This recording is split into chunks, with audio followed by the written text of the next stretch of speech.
This isn't surprising, as Africa is the second biggest continent after Asia, and presently has the largest number of countries.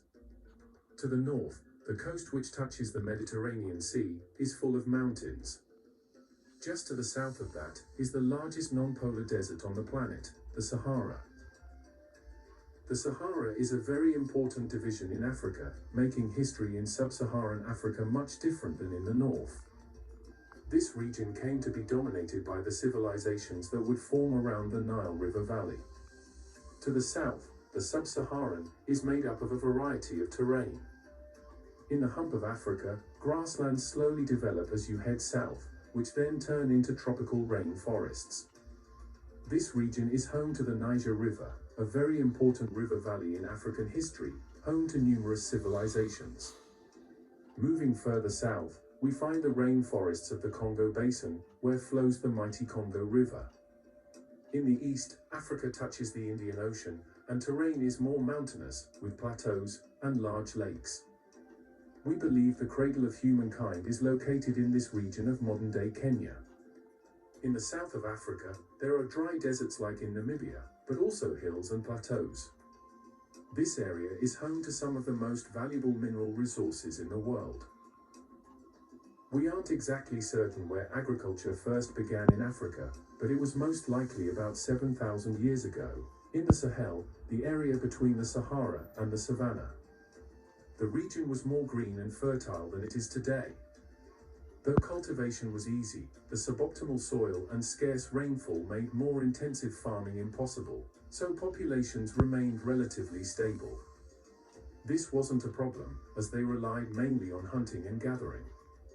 It was only after the Sahara became drier, turning into a desert, that some populations migrated south, deeper into the grasslands, spreading their farming techniques, leading to more diverse crops, like tropical fruits, which are only able to grow in wetter climates.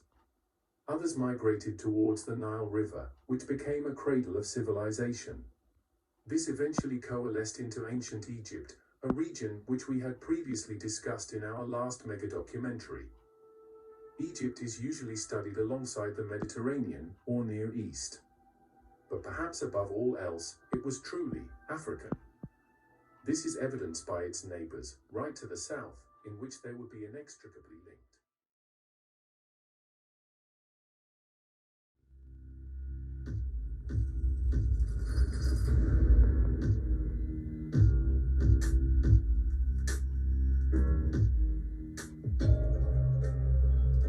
After remaining successfully hidden for thousands of years, the entrance to the pharaoh Tutankhamun's tomb was finally discovered by British archaeologist Howard Carter in November 1922.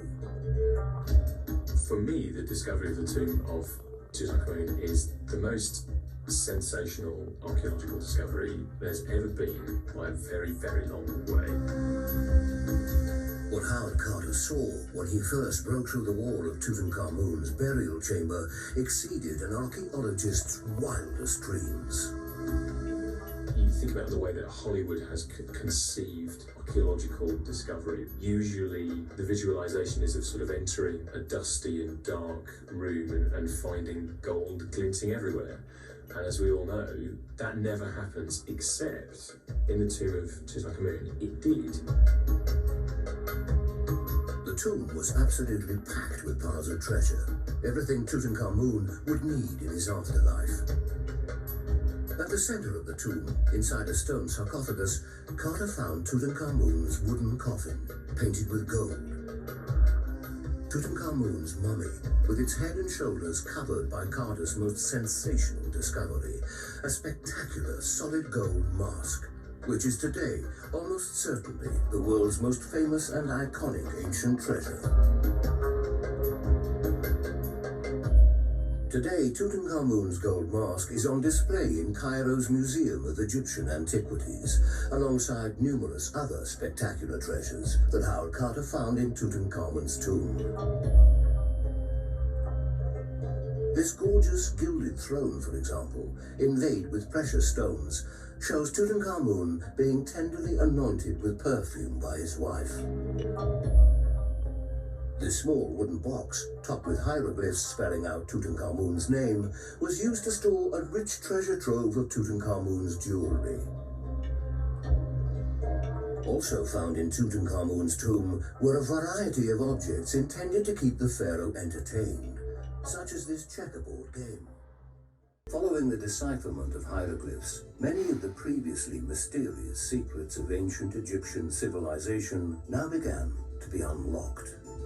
At the same time, many of Egypt's greatest ancient temples, which had been hidden for thousands of years beneath the drifting desert sands, began to be rediscovered and excavated.